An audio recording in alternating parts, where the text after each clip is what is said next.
Septième heure, la troisième heure d'agonie dans le jardin. Mon doux Jésus, mon cœur ne peut plus le supporter. Je vous regarde et votre agonie continue.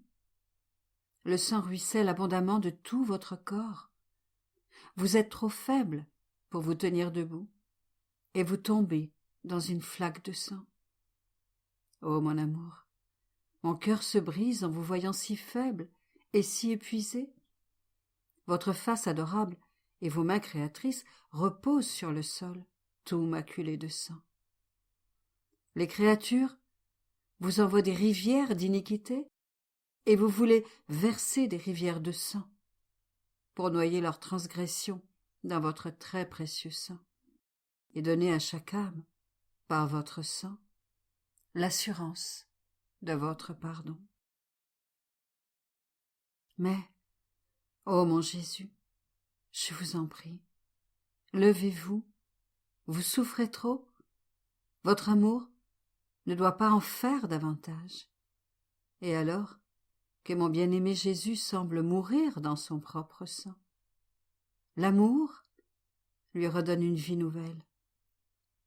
Je le vois bouger avec difficulté, couvert de sang et de boue. Il se lève et semble vouloir marcher. Mais, n'en ayant pas la force, il se traîne avec difficulté. Ma tendre vie, laissez-moi vous porter dans mes bras. Allez-vous vers vos chers disciples? Quelle douleur pour votre adorable cœur en les trouvant à nouveau endormis. Vous les appelez d'une voix faible et tremblante. Mes enfants, ne dormez pas, l'heure est proche. Voyez-vous combien j'ai souffert? De grâce, aidez-moi. Ne m'abandonnez pas en ces heures dernières. Vous vacillez presque, et vous êtes sur le point de tomber à côté d'eux. Mais Jean tend les bras pour vous retenir. Vous êtes si méconnaissable que sans la douceur et la tendresse de votre voix, ils ne vous auraient pas reconnu. Vous leur dites de veiller et prier, et vous retournez dans le jardin, mais avec une deuxième plaie dans le cœur. Dans cette plaie, ô mon amour, je vois tous les péchés de vos âmes choisies. Malgré l'abondance de vos faveurs en dons, baisers et caresses, dans les nuits d'épreuve, elles oublient votre amour et vos dons.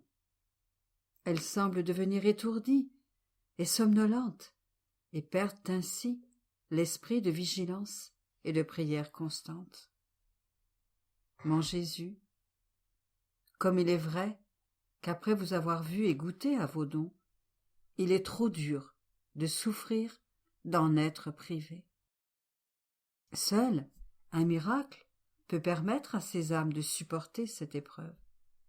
C'est pourquoi je souffre avec vous pour ces âmes dont la négligence, l'inconstance et les offenses blessent si cruellement votre cœur.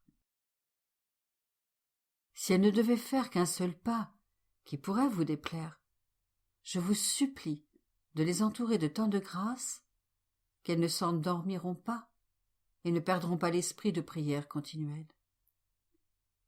Mon doux Jésus, en retournant dans le jardin, vous semblez trop faible pour continuer. Couvert de sang et de boue, vous élevez votre face vers le ciel et vous répétez pour la troisième fois: Père, si c'est possible, que ce calice passe loin de moi. Père très saint, aidez-moi, j'ai besoin de réconfort. Il est vrai qu'à cause des péchés que j'ai pris sur moi, je suis dégoûtant, détestable, et le dernier des hommes devant votre infinie majesté. Votre justice est poussée à la colère contre moi, mais regardez-moi, ô Père, je suis toujours votre Fils, qui est un avec vous. Ô Père, aidez-moi, ayez pitié de moi, ne me laissez pas sans réconfort. Ô mon doux bien, il me semble vous entendre appeler à l'aide votre chère maman. Douce maman, tenez-moi bien serré dans vos bras, comme vous le faisiez lorsque j'étais enfant. Donnez-moi le lait que je prenais de vous pour me réconforter et adoucir l'amertume de mon agonie. Donnez-moi votre cœur, qui était tout mon bonheur. Ma mère, Marie-Madeleine, chers apôtres, vous tous qui m'aimez, aidez-moi, réconfortez-moi, ne me laissez pas seule dans ces terribles moments. Rassemblez-vous tous autour de moi, réconfortez-moi par votre compagnie et votre amour. Jésus, mon amour, qui pourrait supporter de vous voir en pareil état? Quel cœur pourrait, sans se briser, vous voir inondé de sang? Qui pourrait vous entendre implorer si douloureusement un réconfort et ne pas pleurer? Soyez consolé, mon Jésus. Je vois que le Père vous envoie un ange pour vous réconforter, vous sortir de cet état d'agonie. Avec son aide, vous serez capable de vous abandonner entre les mains des Juifs. Et tandis que vous êtes avec l'ange, je vais parcourir le ciel et la terre. Permettez-moi d'apporter votre sang à tous les hommes, en gage du salut de chacun, et de vous rapporter en échange le réconfort de leurs affections, des mouvements de leur cœur, de leurs pensées, de leurs pas et de leurs actions. Mère céleste, je viens vers vous pour que nous puissions donner le sang de Jésus à toutes les âmes. Tendre Mère, Jésus veut du réconfort, et le plus grand réconfort qu'on puisse lui donner est de lui apporter des âmes. Marie-Madeleine, accompagnez-nous. Tous les anges, venez et voyez à quel état a été réduit Jésus. Il veut le réconfort de tous, et il est si épuisé qu'il ne rejettera personne. Ô lumière du soleil, viens chasser l'obscurité de cette nuit pour réconforter Jésus. Ô étoile, avec vos rayons scintillants, descendez du ciel. Venez apporter à Jésus un réconfort. Fleurs de la terre, venez avec vos fragrances. Oiseaux, venez avec vos gazouillis. Venez, éléments de la terre, réconforter Jésus. Viens, ô Mère, rafraîchir et laver Jésus. Il est notre Créateur, notre vie, notre tout. Venez tous le réconforter, lui rendre hommage comme à notre souverain Seigneur. Mais Jésus ne recherche pas la lumière, les étoiles, les fleurs ou les oiseaux. Il veut des âmes, des âmes. Oh, regardez, mon doux amour, tous sont ici avec moi. Votre chère maman est à nos côtés. Reposez-vous dans ses bras. Ce sera pour elle un réconfort de vous serrer contre son sein, car elle a participé abondamment à votre douloureuse agonie. Marie-Madeleine est ici également, ainsi que Marthe, et toutes les âmes aimantes de tous les siècles. Ô Jésus, acceptez-les, je vous en prie, et dites à chacune une parole d'amour et de pardon. Liez-les toutes dans votre amour, afin qu'aucune âme ne puisse jamais vous échapper à nouveau. Conclusion de l'agonie. Mais, il me semble que vous dites « Ô fille, combien d'âmes me fuient par force et tombent dans une ruine éternelle. Comment ma souffrance peut-elle alors être apaisée, si j'aime une seule âme, autant que j'aime toutes les âmes ensemble? » Jésus agonisant, votre vie est sur le point de s'éteindre, et j'entends déjà le râle de votre agonie. L'approche de la mort assombrit vos beaux yeux, et vos très saints membres s'abandonnent. Bien souvent, je n'entends plus votre respiration, et mon cœur est brisé de douleur. Je vous embrasse, et je sens que vous êtes froid. Je vous secoue, mais vous ne donnez aucun signe de vie. Jésus, êtes-vous mort? Mère douloureuse, ange du ciel, venez pleurer sur Jésus. Ne me laissez pas vivre sans lui, car déjà, cela m'est impossible. Je l'embrasse encore plus fort, et je l'entends rendre un autre souffle. Et à nouveau, il ne donne plus signe de vie. Je le supplie, Jésus, Jésus, ma vie, ne mourrez pas. J'entends les cris de vos ennemis qui viennent pour vous emporter. Qui vous défendra dans cet état d'impuissance? Sorti de sa torpeur, il semble renaître de la mort à la vie. Il me regarde et dit : « Enfant, tu es ici ? As-tu été témoin de mes souffrances et des nombreuses morts que j'ai endurées ? Sache alors, ô fille, que dans ces 3 heures de très cruelle agonie, j'ai enfermé en moi-même toutes les vies des créatures, et j'ai souffert toute leur douleur et leur mort même, en donnant à chacune ma propre vie. Mes agonies soutiendront la leur. Ma souffrance et ma mort se changeront pour elles en une fontaine de douceur et de vie. Combien me coûtent les âmes, si seulement je recevais quelque chose en retour. Tu as vu que lorsque j'étais mourant, j'ai commencé à respirer à nouveau. C'était la mort des créatures que je ressentais en moi-même. Mon Jésus épuisé, puisque vous avez voulu enfermer ma vie en vous, et par conséquent ma mort, elle aussi, je vous supplie, par votre très cruelle agonie, de m'aider à l'heure de ma mort. Je vous ai donné mon cœur comme lieu de refuge et de repos. Je vous ai donné mes bras pour vous soutenir. J'ai placé entre vos mains mon être tout entier. Et, ô combien je voudrais me mettre entre les mains de vos ennemis pour pouvoir mourir à votre place. Ô vie de mon cœur, venez, au moment de la mort, redonnez-moi ce que je vous ai donné. Votre compagnie, votre cœur comme lit et lieu de repos, vos bras comme soutien, et votre souffle épuisé pour apaiser mon angoisse. C'est par votre souffle que je respirerai. Tel un air purifiant, il me purifiera de toute tâche et me préparera à entrer dans la félicité éternelle. Mieux encore, mon doux Jésus, vous donnerez en cet instant votre très sainte humanité à mon âme. Me regardant, vous me regarderez à travers vous-même, et vous regardant vous-même, vous ne trouverez rien en moi à juger. Vous me bénirez alors dans votre sang.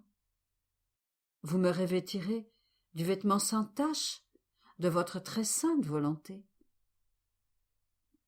Vous m'ornerez de votre amour, et, en me donnant le dernier baiser, vous m'élèverez de la terre jusqu'au ciel. Je vous supplie de faire pour tous les mourants ce que je vous demande pour moi-même. Enfermez-les tous dans votre étreinte d'amour et donnez-leur le baiser d'union avec vous. Sauvez-les tous et que pas un seul ne se perde. Mon amour affligé, je vous offre cette heure en mémoire de votre passion et de votre mort. Je vous l'offre pour désarmer la juste colère de Dieu, pour de si nombreux péchés, pour le triomphe de la Sainte Église en chaque sainte action et en chaque sainte libération, pour qu'elle puisse remplir la terre de saints et obtenir la paix pour tous les peuples, spécialement en Italie. Je vous l'offre pour notre sanctification et pour le soulagement des âmes du purgatoire. Mais je vois que vos ennemis approchent. Vous voulez me quitter pour aller vers eux. Ô Jésus, permettez-moi de vous offrir tous les saints baisers de votre très sainte mère, en les plaçant sur vos lèvres, comme si j'embrassais ces lèvres que Judas a osé souiller de son infernal baiser. Laissez-moi essuyer votre face, toute baignée de sang, cette face sur laquelle vont pleuvoir les coups et les crachats. En me pressant contre votre cœur, je ne vous quitterai pas, mais vous suivrai partout. Bénissez-moi et aidez-moi. Ainsi soit-il. Le pieux exercice de l'heure sainte se termine par la prière suivante. Prière d'action de grâce. Je vous remercie, ô mon doux Seigneur, de m'avoir permis avec miséricorde d'être en votre compagnie durant au moins 1 heure de votre terrible agonie dans le jardin. Ah, mon bon Jésus, vous avez trouvé en moi un maigre réconfort, mais l'amour infini et la surabondante charité de votre cœur miséricordieux vous permettent de trouver une consolation, même dans le plus petit acte de compassion que vous témoigne une créature. La vue de votre adorable personne, gisant tremblante, abattue, épuisée et humiliée dans la poussière, couverte d'une sueur de sang, dans la sombre horreur de Gethsémani, est gravée à jamais dans mon esprit. Mon Jésus, j'ai vu que rester avec vous dans votre souffrance et goûter même une seule goutte de la très cruelle amertume de votre divin cœur est le plus grand destin qu'on puisse souhaiter sur terre. Mon Jésus, je renonce à toutes les choses terrestres et vaines et ne veux que vous, mon Seigneur oppressé, souffrant et affligé. Je veux être votre fidèle compagnon depuis le jardin jusqu'au mont du Calvaire. Ô Jésus, permettez-moi d'être faite prisonnière avec vous et traînée devant les cours. Faites-moi partager les affronts, les insultes, les crachats et les gifles que vos ennemis accumuleront sur vous. Amenez-moi avec vous de Pilate à Hérode. Attachez-moi avec vous au pilier et faites-moi sentir un peu de votre flagellation. Donnez-moi un grand nombre de vos épines, ô Jésus, qu'elles puissent me percer moi aussi, qu'ils me condamnent moi aussi à mourir crucifié à vos côtés. Vous serez une victime de votre amour pour moi, et je serai votre victime en réparation pour mes propres péchés.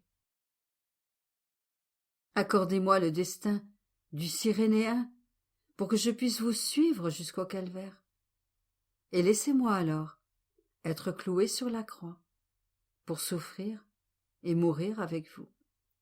Ô mère de douleur, qui m'avait aidé à avoir pitié de Jésus durant son agonie dans le jardin, aidez-moi maintenant à être avec vous, pour que je puisse être crucifié sur la même croix que Jésus et lui offrir de dignes réparations, avec les mérites de sa passion et de sa mort sur la croix.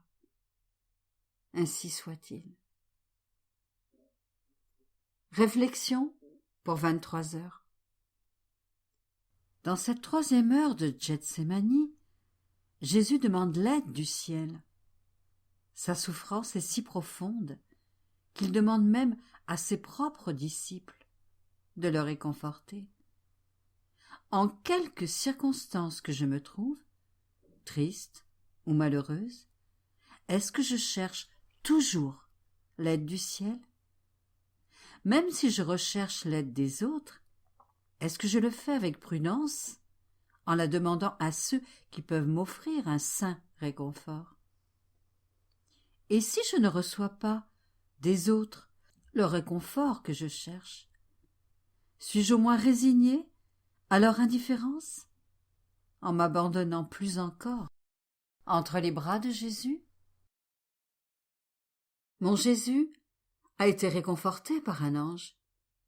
Puis-je dire que je suis comme l'ange de Jésus, qui veille continuellement à ses côtés pour le réconforter et partager son affliction? Cependant, afin d'être pour Jésus un ange véritable, nous devons accepter les souffrances qu'il nous envoie, comme des souffrances divines. C'est alors seulement que nous oserons réconforter un Dieu si affligé. Si nous acceptons la souffrance uniquement sur un plan humain, nous ne pouvons pas l'utiliser pour réconforter ce Dieu homme, et en conséquence, nous ne pouvons agir comme des anges.